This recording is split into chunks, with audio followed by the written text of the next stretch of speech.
li ma bëggoon wax mooy man sax tàmmuma di am dossier di ci wax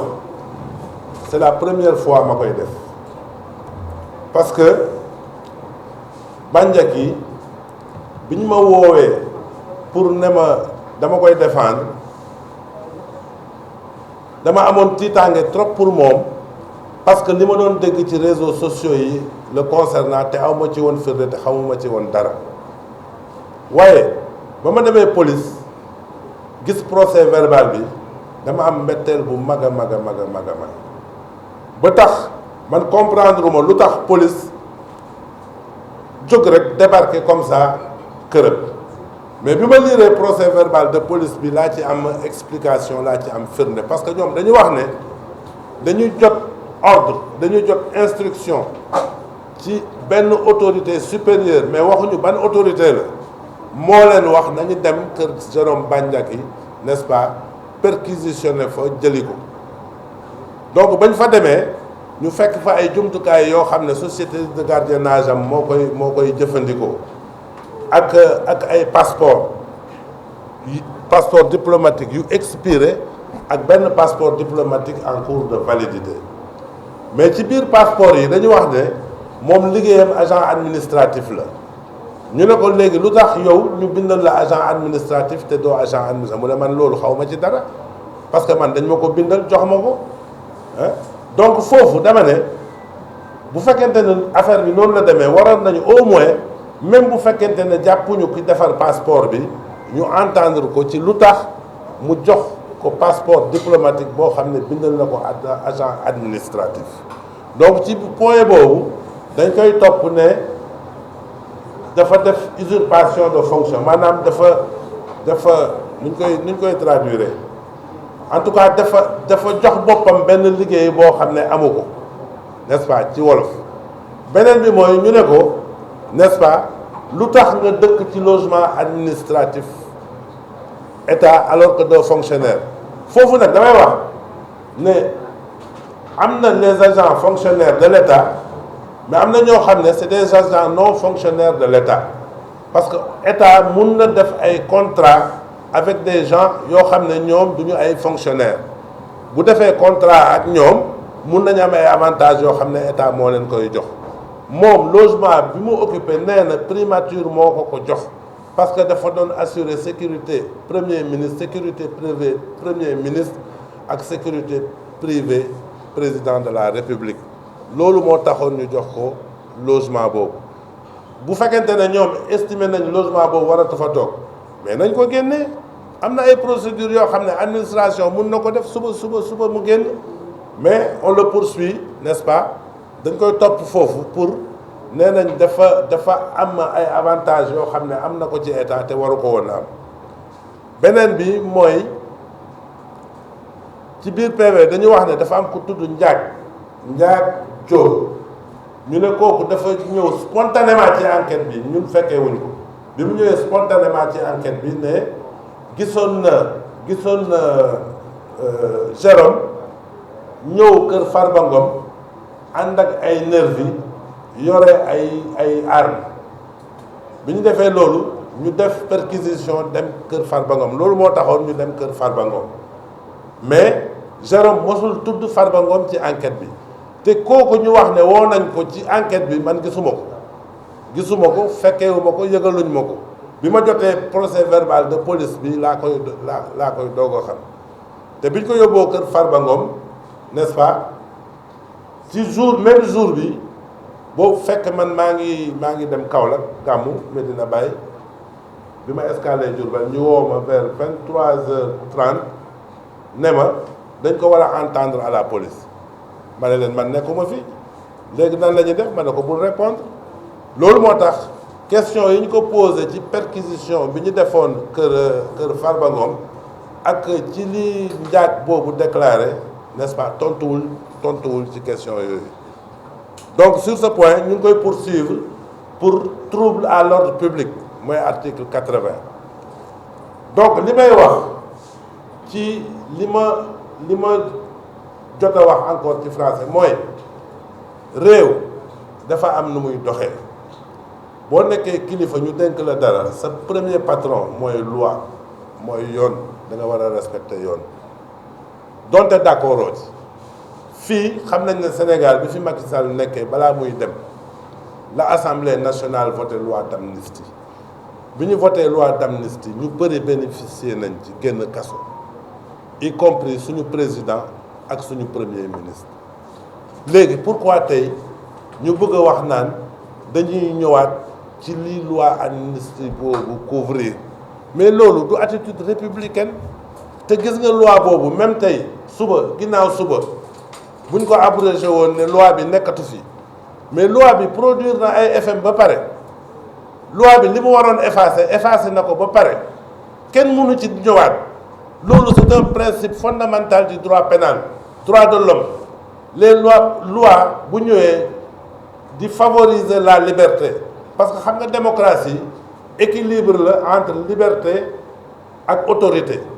mais équilibre bi dafa war a toujours favorable à la liberté donc loi bi puisque dafay favoriser liberté loi boobu en matière pénale kenn mënul ñëwaat ci effet yi nga xam ne produire na ko ba pare donc man comprendre ma n'est-ce pas ay borom xam-xam parce que dëkk bi quand même dëkk borom xam-xam la dëkk expert la n'est-ce pas ñu fàtte loi boobu di ko inculper pour trouble à l'ordre public bi nga xam ne c'est relatif à des faits qui datent peut-être de 2021 ou même d'avant la loi d'amnistie donc man loolu laa bëggoon wax ci wolof n'est-ce pas en attendant bu fekkente ne am na question yoo leen ma bëgg a laaj ma tontu pour ce qualificatif je n'ai trouvé aucun fait pouvant le corroborer donc ce sont les différents faits sur lesquels n'est-ce pas Jérôme Bandiaky est poursuivi et ils ont ajouté un dernier délit qui est des actes de nature à compromettre la sécurité publique, c'est-à-dire l'article 80. Alors, je voulais dire ceci. Je pense que dans ce pays, on devrait se ressaisir. Soit nous sommes dans une république, ou bien nous sommes dans une anarchie. Parce que lorsqu'une loi est votée, je n'invoque pas ici le bénéfice de la loi d'amnistie. Mais je dis simplement que s'agissant d'une loi d'amnistie, il est interdit, n'est-ce pas, aux particuliers d'en parler. A fortiori, n'est-ce pas, les autorités. Parce que quand on parle des événements, quand même, de 2021, quand on parle, n'est-ce pas, de troubles à l'ordre public, il semblerait même qu'il y aurait quelqu'un qui aurait déposé une plainte contre lui. En tout cas, cette plainte, moi, je ne suis pas au courant, je ne l'ai pas vue. Nous n'avons pas été entendus sur ça, n'est-ce pas? Nous n'avons pas été convoqués sur ça.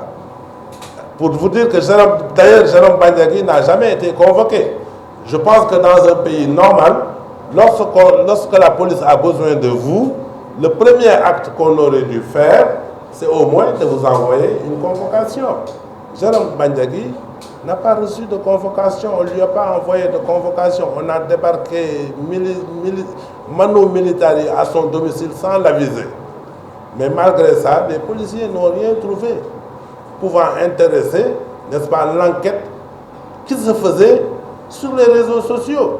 J'ai vu des gens dire que les choses sont en train de se mettre en place, que Jérôme Bandiaky savait beaucoup de choses, qu'il était impliqué, n'est-ce pas, dans la mort de 2 personnes, etc., etc. Mais tout ça, c'est faux. Ça ne ressort pas du dossier. Donc, voilà les faits pour lesquels M. Bandiaky a été envoyé en prison. Pour revenir sur la loi d'amnistie. Vous savez, la loi d'amnistie a été votée. Elle a permis à des milliers de personnes, y compris notre président de la République et notre Premier ministre, de sortir de prison, de participer à des élections, de les gagner. Aujourd'hui, j'entends des gens parler de l'abrogation de cette loi d'amnistie. Mais techniquement, ce n'est pas possible. Vous savez, en droit pénal, il y a ce qu'on appelle les lois pénales les plus douces. Les lois pénales les plus douces sont non seulement d'une application immédiate, elles sont également rétroactives. S'agissant de la loi d'amnistie, elle a déjà produit ses effets. Même si demain on l'abrogeait, cela ne supprimerait pas les effets que cette loi a déjà produits.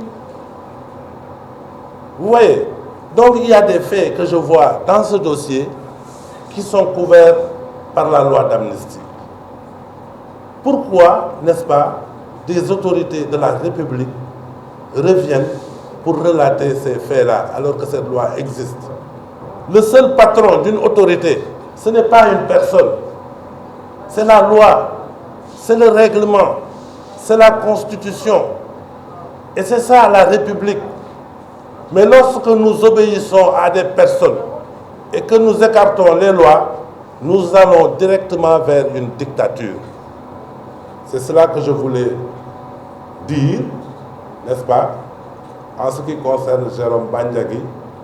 Et je lui ai dit, en réalité, cette enquête-là est un mal, mais c'est un mal qui produit un bien. Parce que je sais que partout où tu passais, les gens te regardaient comme un criminel, un tueur, un assassin.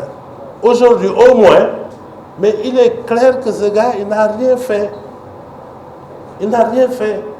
Et il n'est pas poursuivi pour le meurtre de ces deux personnes-là au moment où nous parlons. Donc voilà, grosso modo, le résumé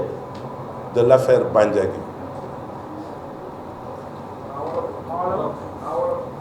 Donc,